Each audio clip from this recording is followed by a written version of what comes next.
यही हमारे साथ हुआ, हमारे पूरे क्षेत्र के साथ हुआ कि कहीं भी किसी की सुनवाई नहीं हुई।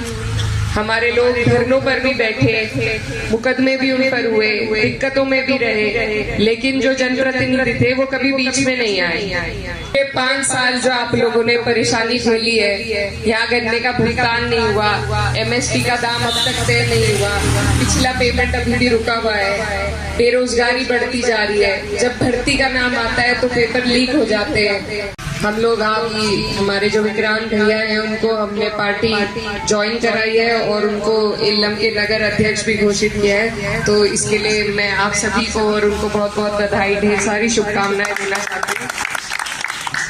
ये जो कार्यक्रम है, इसी तरीके से अगर हम अपनी पार्टी को मजबूत करने के लिए कार्यक्रम करते रहेंगे तो पश्चिम में हमारी पार्टी को और बल मिलेगा और ज्यादा हम लोग आगे बढ़ सकेंगे। और अगले चुनाव की भरपूर तैयारी पूरे 5 साल तक हमें इसी तरीके से जारी रखनी है, क्योंकि चुनाव का भी वक्त है और सभी बड़ों ने आपको सारी बातें बताई। तो मैं भी बस ये कहना चाहती हूँ कि ये चुनाव बहुत अहम चुनाव है, बहुत जरूरी चुनाव है। ये देश का चुनाव है और इसका सीधा सीधा असर देश की सरकार पर, देश की नीतियों पर, आपके जीवन पर भी पड़ेगा।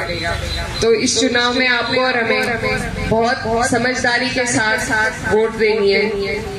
आप लोगों ने 10 साल तक भाजपा का कार्यकाल भी देखा और हमारे जो सांसद जी हैं, माननीय सांसद जी, उनका भी कार्यकाल देखा। पिछली बार जब वोट पड़े थे तो मुझे लगता है आपने बिना मांगे 90% वोट एक तरफा डालकर देख लिया।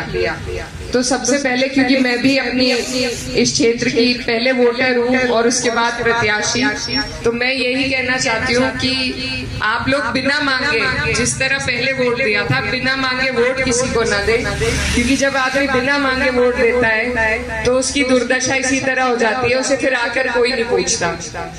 यही हमारे साथ हुआ, हमारे पूरे क्षेत्र के साथ हुआ कि कहीं भी किसी की सुनवाई नहीं हुई। हमारे लोग धरनों पर भी बैठे, मुकदमे भी उन पर हुए, दिक्कतों में भी रहे, लेकिन जो जनप्रतिनिधि थे वो कभी बीच में नहीं आए। और सबसे बड़ा धर्म एक जनप्रतिनिधि का यही है कि वो अपने लोगों के बीच में रहे, उनके सुख दुख में खड़ा रहे, उनकी परेशानियों में उनकी आवाज बने, उनके लिए लड़ सके। तो मेरी आप सबसे यही गुजारिश है कि इस बार आप लोग अपना वोट बिना मांगे ना दें और ऐसी जगह दें जहां कम से कम आपके वोट की कदर हो। यहाँ पर मैं छोटी हूँ, इस क्षेत्र की बेटी भी हूँ और बस आपके सामने मैं यही कहना चाहती हूँ कि मुझे आपके एक एक वोट की कदर है और ललक है, और इसीलिए मैं आपके बीच भी हूँ कि आप लोग अपना आशीर्वाद इस बार समाजवादी पार्टी को देने का काम करें और पार्टी को मजबूती देने का काम करें। ये जो हमारे चुनाव का वक्त है, बहुत अहम वक्त होता है, क्षेत्र बहुत लंबा है और टाइम थोड़ा कम है। आप सभी यहाँ पर जिम्मेदार लोग बैठे हुए हैं, तो आप सबसे मेरी ये भी गुजारिश है कि इस चुनाव में एक आदमी नहीं उठा सकता चुनाव को। जब सभी लोग, बड़े बुजुर्ग सहारा लगाते हैं, तभी इतना बड़ा काम मुकम्मल हो पाता है। तो आप लोग भी इस चुनाव को जिम्मेदारी के साथ अपना चुनाव समझकर इसकी जिम्मेदारी लें और चुनाव हमारा मजबूत है।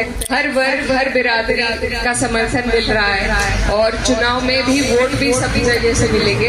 आप सब इसमें अगर और सहयोग और अपना आशीर्वाद देंगे तो चुनाव और दिन ब दिन मजबूत होता जाएगा।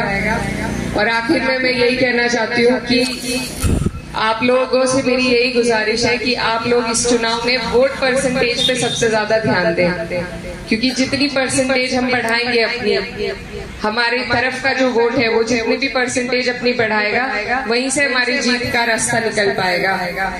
और हर जगह, हर सीट पे नहीं हम लड़ सकते, हर जगह हम अपनी बात नहीं कह सकते, लेकिन अपनी सीट पर कह सकते हैं। पूरे 5 साल जो आप लोगों ने परेशानी झेली है, यहाँ गन्ने का भुगतान नहीं हुआ, MSP का दाम अब तक तय नहीं हुआ, पिछला पेमेंट अभी भी रुका हुआ है, बेरोजगारी बढ़ती जा रही है, जब भर्ती का नाम आता है तो पेपर लीक हो जाते हैं, और महंगाई तो आप देख ही रहे हैं। ये तमाम मुद्दे पूरे 5 साल आप लोग इन्हें झेलते हैं। और मुझे याद है कि जब हम धरनों पे बैठते थे तो उस दौरान सब बड़े बुजुर्ग ये कहते थे कि जब टाइम आएगा तब बताएंगे, और आज ये टाइम आपके सामने है, आपके हाथ में है ये टाइम।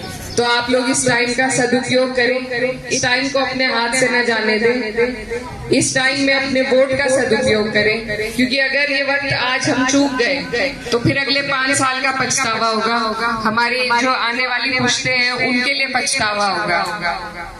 तो ये वक्त है, इस वक्त में जितनी भी परेशानियां हमें इन 5 साल में हुई है सरकार के द्वारा, सरकार की नीतियों के द्वारा, वक्त है उसका जवाब देने का। हम और किसी माध्यम से जवाब नहीं दे सकते, सिर्फ वोट के माध्यम से जवाब दे सकते हैं। तो आपसे यही गुजारिश है कि आप अपने वोट का सही इस्तेमाल करें, सरकार को अपनी परेशानियों का जवाब देने के लिए उसका इस्तेमाल करें, और मैं आपकी बेटी हूँ, मुझे अपना आशीर्वाद देने का भी काम करें। बहुत बहुत